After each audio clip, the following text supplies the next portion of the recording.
આજે બેલ્યા હા હા છે બેટા બીજો મય જોવા પર આતો બાપુજી હા જો લે બેટા આજે આ બે જણ જો દાદી હજુ બે જણ ને હા બે જે જો હો જો હારું જો લે બાપુજી જો લે આ રહ્યું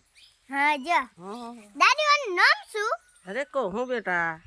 દાદી ઘર કો ના બેટા સાક્ષી ગલકો ના કહેતો બા કેસે બા સાક્ષી ગલકો નું નહીં શું નામ આ. એ કહેજો આ તો ડોલકો બેટા હા હા ડોલકી કે હા ઓને ડોલકો કે આપણે હા આ તો તોરિયા જેવું મસ્ત શાક થાય. બને સાક્ષી હા મસ્ત અને હા તમે ફાઇનલી જોઈ શકો છો આજે અમારા બાએ સોરવો રોપ્યો તો ડોલકો તો આજે કેટલો બધો બેઠો છે અને આજે પહેલી વાર તો રોવે જો કેટલો બધો જો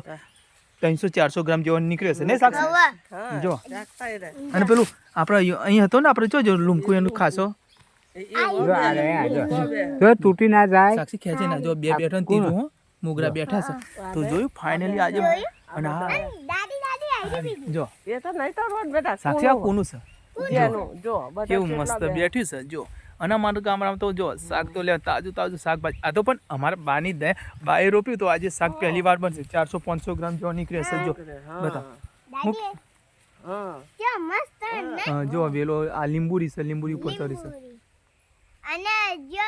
માર દાદીએ સોડ રોપે તો તે આજે અમે પહેલી વાર ડોલકો તોડીયા છે અને ડોલકાનું શાક દાદી બનાવશે પહેલી વાર આજે માર દાદી પહેલી વાર ડોલકોનું શાક બનાવશે અને ડોલકોનું શાક કોને કોને ભાવે એ પણ કોમેન્ટમાં જરૂર લખજો આજે સાક્ષી ખાશે ડોલકોનું શાક ફાઇનલી ખાઈને જ રહી તો અમારે જો બાપુજી તોડી આપે જો આ વેલો છે બાપુજી ચોખ્ખું કરે છે ઘાસ ચડી ગયું છે હા જો તો કોમેન્ટમાં લખજો કોને કોને ડોલકાનું શાક ખાધું અને કોને ભાવશે કોમેન્ટમાં લખજો અમારા ગામમાં તો બધું આવું મળી આવે અમારા બા રોપો જ વાલોર છે ગમે તે શું કેવું બા હા હા